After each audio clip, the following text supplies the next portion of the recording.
kan ini dunia rohani. Kan orang banyak berpikir, lu di dunia rohani ya untuk Tuhan ngapain lu kayak gini? Ngurusin hak cipta, ngurusin semuanya ini. Makin viral makin naik.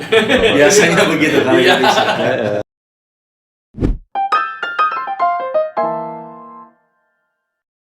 Untuk teman-teman yang kira-kira baru mau mencoba nih, masuk ke dunia apa? Kalau boleh bilang industri musik rohani. Kira-kira ada tips atau mungkin persiapan-persiapan yang perlu diperhatikan nggak? Salah satunya mungkin misalnya kemarin kan sempat bahas tentang cipta. Poin pertama tetap aku akan kembali ke esensinya. Pertama, hidupilah penyembahan. Jangan cuma sekedar performing, tapi harus worshiping. Karena ada beda antara penyembahan dan pertunjukan. Pertunjukan itu kan cuma terjadi di tempat terlihat. Performing ya kan. Kalau nggak ada yang nonton, ya ngapain harus ditunjukkan. Tapi penyembahan itu terjadi di tempat yang nggak terlihat, tapi termanifestasikan di tempat yang terlihat. Jadi hidupilah penyembahan yang pertama. Yang kedua, perkaya referensi. Karena referensi kita ini akan menentukan karya kita tuh bisa jadi seluas apa. Penting banget. Aku tuh denger musik kan bisa kemana-mana. Aku suka Tori Kelly, aku suka Jonathan Butler, aku suka Japanese rock, aku suka jazz yang model Tony Bennett, aku denger. K-pop dengerin. K-pop oke, tapi nggak seberapa denger. Lebih ke suka aja, bisa denger. Mungkin dengernya cuma zaman tahun 2000-an. Dengar mungkin playlist ya. Mungkin yang K-pop mungkin lebih ke well known ya, kayak BTS. Habis itu dengerin gue ya BTS ya. Denger aja, tapi denger lewat ya, bukan lewat. lirik ya. Kalau Jerot lagu L'Arc-en-Ciel. L'Arc-en-Ciel. Tapi ada baru-baru, aku paling terakhir suka tuh namanya Higedendism. Higedendism sekarang udah top banget. Tuh asik banget, aku suka banget. Terus Mandarin aku suka sangat. Aku kemana-mana pergi mesti dengerin Jejo lah. Jejo pasti. Pasti lah itu. Playlist standarku tuh pokoknya Jejo dan Mandarin hits tahun 2000-an. 2090. Itu udah kayak playlist di mobil. Template ya. Udah. Pokoknya langsung ngomong hey Siri, putarnya itu pokoknya. Yang ketiga menurut aku yang ketiga itu perbanyak teman. Penting. Karena musik kita jadi luas tuh gara-gara berteman. Dan kita butuh teman-teman untuk menajamkan kita punya karya dan bisa mendapatkan feedback dari mereka. Ya kan? Jadi aku tuh kan menurut lu lagu gue gimana? Itu perlu. Karena kita perlu mendapatkan feedback kan. Kita nyanyi bukan cuma buat kita sendiri. Kecuali memang kita mau cuma jadi penyanyi rumahan ya. Maksudnya konsumsi pribadi. Konsumsi pribadi kan beda. Untuk kalangan sendiri beda. Tapi kalau pengen dampaknya luas, ya harus punya teman yang banyak supaya bisa mendapatkan banyak feedback dan mereka bisa support kita juga. Itu berani untuk menabur sesuatu sama hidupnya mereka juga. Jangan takut untuk bantu mereka juga. Gitu loh. Suatu kali kita bakal dibantu sama mereka. Yang terakhir yang menurut aku sih harus tahu tentang tata kelola karya sih, menurut aku sih. Karena kita tuh nggak pernah tahu karya kita suatu kali itu bakal boomingnya kapan tuh nggak pernah tahu. Kalau cuma ngomong sekedar kata booming tuh maksudnya punya meledak gitu. You never know. Semenjak dini tuh diproteksi. Karena udah banyak kejadian gitu loh. Ya mungkin di rohani ini masih sopan ya. Tapi sesopan-sopannya juga ada yang ngeselin juga. Lagunya Robert Lea itu kan lagu legend semua. Itu ada yang cover dimasukin di Spotify, judulnya diganti. Nggak ngomong. Tapi dengan lirik yang sama. Lirik sama. Judulnya kan. Contoh ya, misalnya lebih dalam lagi ku rindu kau Tuhan. Ya kan? Itu Judulnya harusnya kan lebih dalam lagi. Lebih dalam lagi. Tahu nggak dia tulis judulnya apa? Satu yang ku rindukan. Oke. Kata depannya ya. Jadi itu yang terjadi. Nah menurut aku sih, tolong ngerti tentang tata kelola karya. Gitu loh. Selalu ngelihat kamu tuh curi karya orang gitu loh. Dan di ranah digital ini beda banget sama ranah fisik. Ranah fisik itu kan jangkauannya terbatas. Ranah digital ini kan luas banget.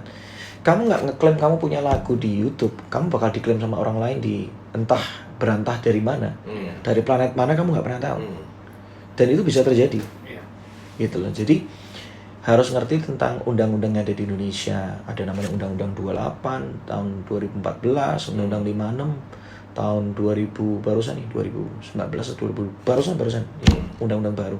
Harus ngerti tata cara mainnya, ngerti tentang YouTube itu apa sih, YouTube itu melindungi sampai jauh apa sih itu namanya copyright, apa sih namanya manajemen kolektif, apa sih namanya, wah tetek bengek itu banyak banget, kita harus ngerti tujuannya apa.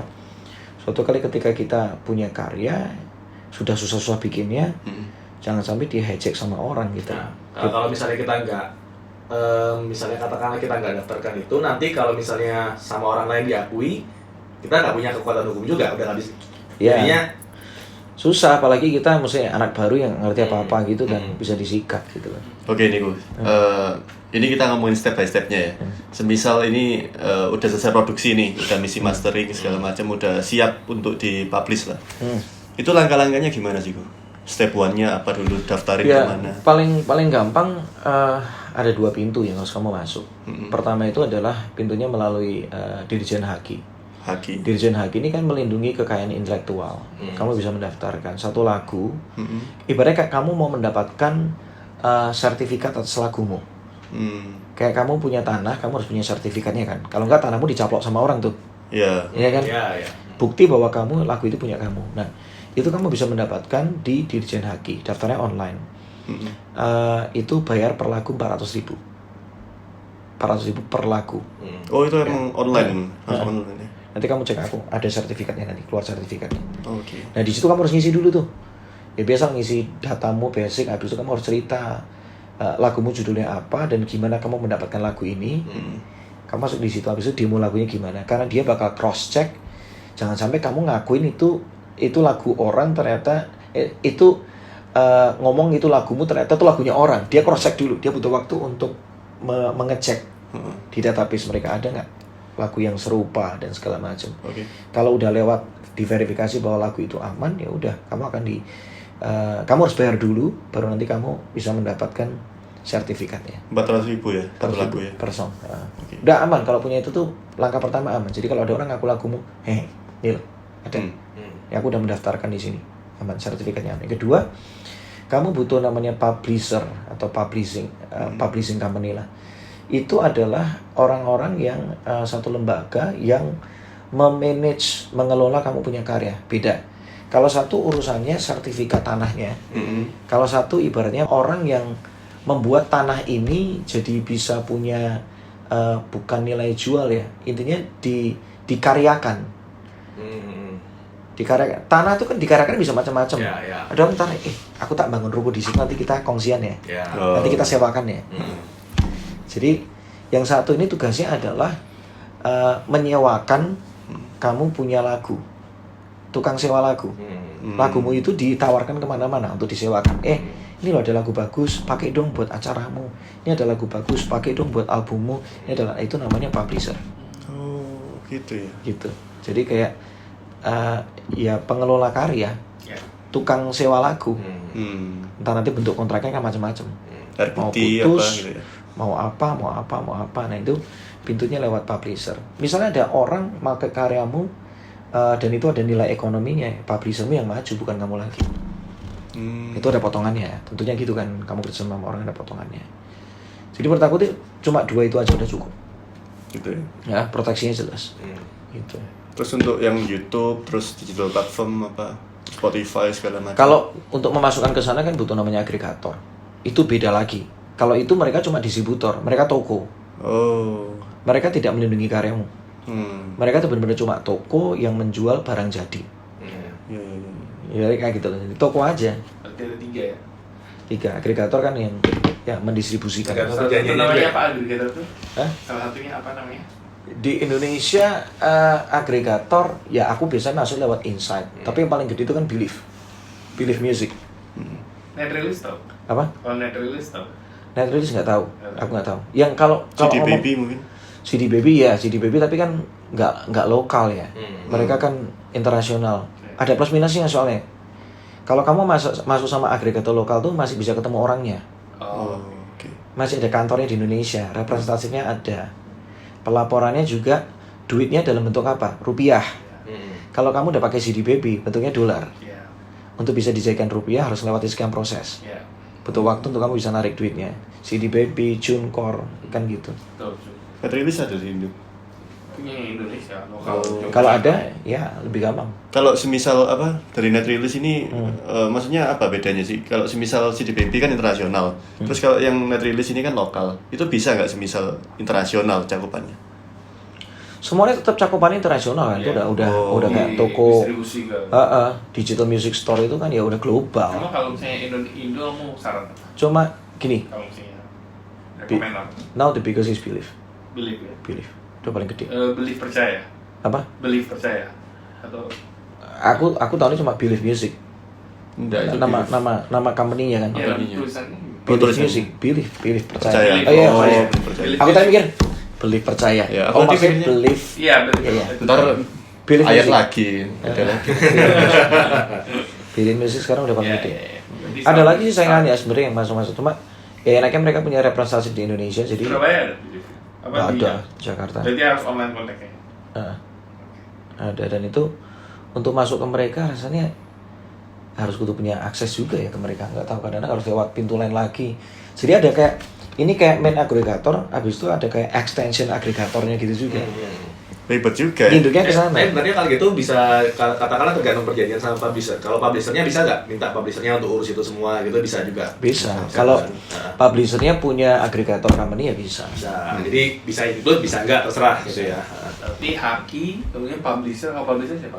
Hah? Kalau belum. Aku Insight Unlimited. Insight ya. Agregator juga Insight ya. Berarti Insight. Ya, kan bisa merangkap, bisa. Paket ya. yang mungkin semacam, nggak itu. semacam Insight gitu lagi siapa ya selain Massive Music. masih yang punya agregator sendiri ya? Mereka punya nggak?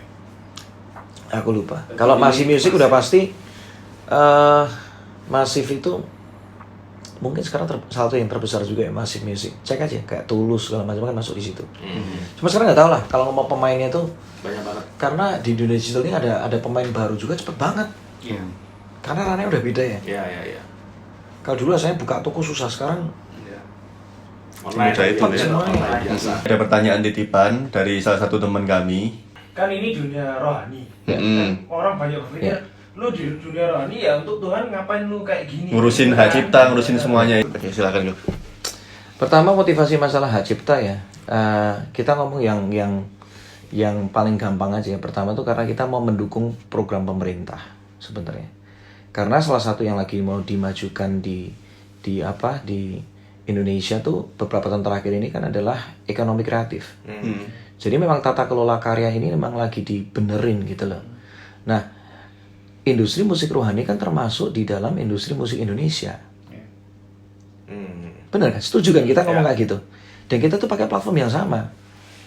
Gak pernah ada namanya YouTube rohani kan? Ya. Gak pernah ada namanya YouTube yang lebih kudus gitu kan? Gak ada kan? Enggak. Gak ada namanya Spotify, Holy Spotify. Holy Spotify gitu kan? Gak ada. Dengan semuanya pakai platform yang sama, agregator yang sama, berarti kan ini harus dirapikan Ya. gitu. Dan kalau boleh bilang itu mungkin udah diperjuangkan sejak lama ya sama musisi Iya, sekuler juga, gitu. Ahmad Dhani, almarhum Glenn, Badai, semuanya sebenarnya juga sempat itu ya, sempat udah berusaha untuk menata itu ya, memperjuangkan itu.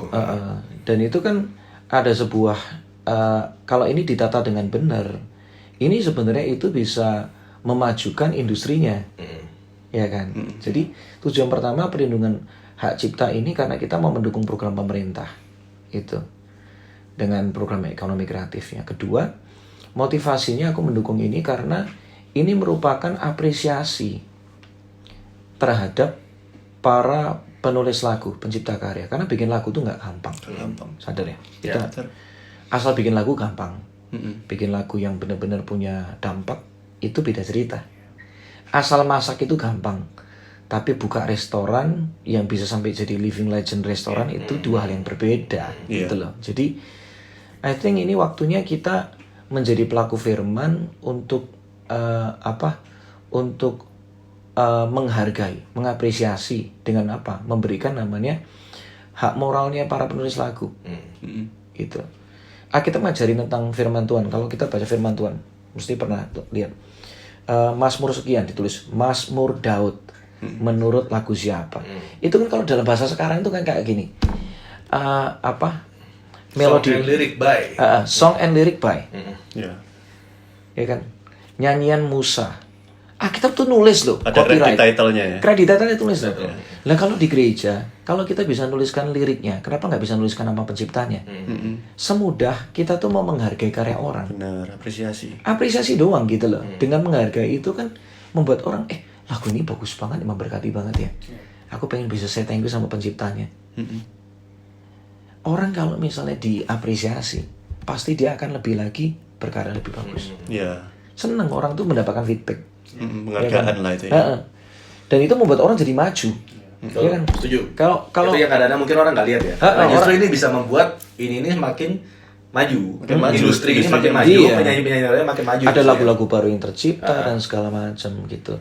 Dan yang ketiga, menurut aku kalau sampai menyentuh area ekonomi, ke depan aku rasa kalau ada orang yang memang punya panggilan di sini dan bisa hidup di sini, kenapa enggak gitu? Ya. Kan semua kita tuh punya panggilan yang berbeda-beda. Ya. Lah kalau ada orang memang bisa bikinnya cuma nulis lagu, apa salah? Ya kan? Ya. Pak, saya bisa nulis lagu, ya udah. Aku bersetua akan memelihara kamu. Caranya gimana? Ya udah kita bikin sistemnya ya. Tapi memang nggak bisa dihitung berdasarkan contoh misalnya jumlah kursi atau apa. Aku tetap setuju kalau di Indonesia. Ini personal opinion tapi ya. Sifatnya donasi aja. Gitu, donasi aja. Kalau orang merasa diberkati dengan lagunya William, ya udah orang bisa donasi ke William. Cuma masalahnya di Indonesia sekarang belum ada asosiasinya. Ya. Nah makanya aku kan melalui Unlimited Worship lagi mau fighting ke sana tuh. Mau bikin satu platform di mana teman-teman secara terverified bisa ngisi lagunya mereka. Siapapun juga, terbuka buat semua. Tapi yang harus ngisi lagunya, liriknya, apa-apa semua itu harus dari penulis lagunya sendiri atau pihak yang ditunjuk untuk mewakili. Keren. Sekarang di Indonesia tuh nggak ada. Ya. Katalognya aja nggak ada. Ya, betul. Kemarin ada temanku Dewi Guna. Dia nggak cover lagu sekolah minggu. Kudaki daki gunana yang tinggi. Di kiri kau ada, di kanan. Nggak tahu siapa yang ciptakan lagu itu. Iya. Kita mau mengapresiasi tapi nggak tahu caranya. Ya. Sampai akhirnya ngomong itu di Instagram. Ternyata tuh karangannya istrinya Pongki, Kak Pongki. Aku juga baru tahu. Gitu loh. Jadi menurut aku sih katalognya harus ada. Dan katalog ini kan menjadi warisan generasi. Ya. Dan kalau mau memberikan apresiasi dalam bentuk ekonomi, ya udah hubungan langsung sama orangnya. Betul. Kan kamu bisa lihat namanya siapa, kontak aja melalui DM Instagram. Benar. Sesimpel itu kan. Ya. Kalau ini bisa hidup, orang kalau fokus di satu bidang, dia bisa hidup dari sana. Wah pasti karyanya luar biasa. Ya. Iya. Jadi apresiasi ya guys, tolong. Apresiasi. Ya. Jadi ini bukan masalah mau cari duit, enggak gitu loh. Kita tuh mau berkarya tetapi ditata dengan benar gitu loh. Dan kemarin ini kan yang terjadi sebenarnya sesimpel gini. Sistemnya yang lagi dibangun ini memang lagi masih sistem versi beta. Iya. Ya. Tapi iya, belum tahu nih mana yang paling oke nih. Ibaratnya kayak kita lagi nyoba, lagi testing ya, jangan ngomel dulu lah. Tapi ketahuilah di balik ini nih hatinya tuh bukan di situ. Orang minta izin doang dan digratisin juga nggak apa-apa kok. Gitu loh. Terus ditampung dalam wadah yang nggak ngerti apa-apa. Di rohani buta, tanya aja. Yang bisa ngomong sampai sebanyak ini sama lebih dari aku menurut aku tuh nggak banyak. Aku cukup yakin ini. Karena aku udah ketemu sama YouTube Indonesia, udah nongkrong sama Badai Krispatih, dia yang cukup banyak tahu, udah ngobrol sama manajemen kolektif, aku tuh udah meeting sama mereka semua. Aku pelajarin bener-bener. Makanya sekali aku ngomong kontroversi langsung. Iya, gitu loh. Karena sebenarnya bukannya kalau kayak di luar negeri itu harus sudah lama ya soal royalty. Iya. Ini setahu aku kayak integrity nah, apa itu. Indonesia jangan pernah ngebahas kata royalty ini kata yang salah. Indonesia nggak bisa terima kata royalty. Indonesia kalau mau menghargai itu donasi bukan royalty. Royalty itu image-nya udah apa? Image-nya udah komersil. Tapi kalau donasi, image-nya ya lu kasih nggak kasih juga kita tetap akan bantu. Ya. Suka rela ya. Iya. Jadi pembahasannya ini memang perlu diberesin gitu loh. Soalnya aku pernah ngikutin satu kayak pembicaraan Lumun terus siapa-siapa itu bahas soal ini sudah lama sekali Sudah lama. Kalau di luar negeri itu bahkan Tapi memang hal semacam ini masih baru di kita Gak sekarang. memang kita sadar ya, kulturnya Indonesia itu beda. Di Indonesia cara berkomunikasi itu beda, nggak bisa belak-belakan segala macam. Iya. Jadi memang apapun yang ada di luar belum tentu langsung bisa diterjemahkan langsung ke sini, nggak bisa. Ya ini akhirnya terjemahanku, aku ngerasa Indonesia nggak bisa, nggak siap Indonesia. Yang bisa dilakukan adalah gini. Karena aku lihat juga nggak usah ngomong tentang dunia lagu, dunia pelayanan pun nggak bisa. Di sana ya dunia pelayanan ya, itu terang-terangan loh. Belakang ya. Nih, gue. aku pernah ditunjukin formnya sama Sydney. Nih, sini, tuh lihat nih formnya nih. Ini apa sih? Gue tuh mau diundang pelayanan keluar. Di situ sampai ditulis tuh. Setelah ngisi data segala macam, habis itu lu maunya berapa? Lu mau dibayar berapa? Kita kasih nominal di sana. Kasih nominal. Wow. Sampai mereka tuh sebelak-belakan itu tujuannya untuk menghargai. Kalau gue memang siap bayar kamu, aku bakal datengin kamu. Tapi jangan sampai nggak enak-enakan di belakang. Iya. Ini kan ngomong di depan dan enak. Itu kan sangat fair. Kulturnya orang sono. Iya. Di Indonesia, lu nggak bisa gitu. Begitu lu ngomong angka. Wah, Mamon ini. Abah Mamon. Money oriented. Duniawi. Duniawi. Pelayanan dikasih Daging. Lu karunia dikasih gratis, kasih gratis juga Nggak dong. bisa. Tapi yang aku belajar dari sini gini. Sini itu luar biasa. Kita aku harus apresiasi dia. Dia ngomong kayak gini, tapi gua nggak pernah mau isi. Gua selalu ngomong bahwa terserah dari mereka berapapun, yang penting selama transportasi, akomodasi aman, gua berangkat. Dan sebetulnya gua bisa. Berarti itu dikosongi atau ditulis whatever? Kosongin. Kosongin. Even sekarang kan orang undang aku pelayan juga sama. Ya. Tanya, kalau Frankie ngisi di sini gimana segala macam. Jawabanku cuma satu. Tanya Tuhan aja ya. Iya. Karena gini, ya benar. Ini aku bilang sih dua sisi. Karena apa? Satu sisi dari yang ngundang pun sebenarnya nggak mau sampai nggak enak. Betul. Kau paham itu? Iya kan? Akhirnya pasti nanya gitu loh. Nah, kalau misalnya sampai intinya jangan sampai kita tidak menghargai ya. Satu sisi kalau misalnya memang mungkin kita terasa berat atau gimana, ya nggak apa-apa, nggak masalah. Sebenarnya as simple as that sebenarnya kan. Ya kan? Sama-sama pengen menghargai, poinnya kan seperti Tapi orang yang udah memang mau fokus di dalam dunia Musik. pelayanan ini nih memang pengabdian sih. ya. Kamu harus siap. Satu perkataan Om Kris Manusama yang aku nggak pernah lupa, dia ngomong kayak gini. Kita kalau dari dunia pelayanan itu kita hidup bukan karena gaji atau proposal. Kita hidup tuh karena pemeliharaan Tuhan. Betul. Tapi buktinya, Dalam ya tuh. kalau cuma ngomong finansial, Ya. aku bisa dikatakan ya istriku yang lebih tahu ya. Ya. Tapi I'm blessed. Maksudnya aku cukup, anakku nggak kekurangan makan, istriku happy, aku dipelihara Tuhan. Artinya apa? Ya aku hidup kok di sini. Ya. Dan aku nggak pernah ngajuin proposal. Nggak pernah ya? Even collab sama siapapun juga aku, oke yuk, selama bisa, oke, yuk. Pernah tanya kan? Mario jadi saksi pernah nanya? Enggak. Iya, beberapa penyanyi juga kayak misalnya kayak kemarin aku sempat bantuin kayak Bobby Febian, terus UX Wawan, sama masalah apa namanya persembahan atau gimana, terserah, bingung kan? Pernah satu saat bantuin Bobby, abis itu di satu gereja, abis selesai acara, aku kontak Bobby, sengaja nanya, kan biar sama-sama enak. Gimana bro? Persembahannya aman. Aku nanya gitu sama dia. Dia as simple gini. Oh, aku gak pernah buka persembahan bro. Biasanya langsung tak kasih istriku. Buat aku, wow ya cukup. Tiap orang mungkin punya cara yang beda ya. Cuma buat aku, quiet boy sih. Bijak juga sih masalah kayak gitu. Ya tiap orang pasti sendiri-sendiri gitu lah. Soalnya ada sensitif juga sih sebenarnya Ya, masalah itu. kayak gitu-gitu. Ya maksudnya aku juga bukan merasa gimana. Cuman itu pengalaman yang pernah tak alami. Dan intinya sekali lagi poinnya kan saling menghargai. Kita bisa saling memberkati dan saling menghargai. Lucu Bang, dunia pelayanan itu menarik. Makin viral makin naik. Biasanya begitu kan Indonesia.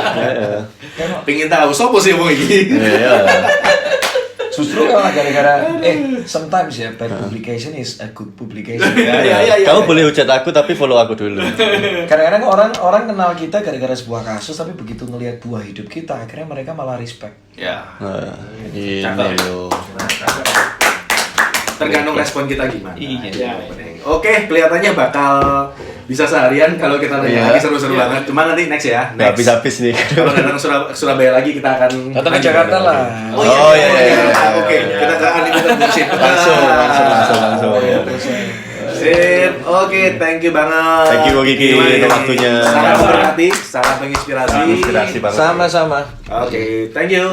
See you guys di lain kesempatan. Bye-bye.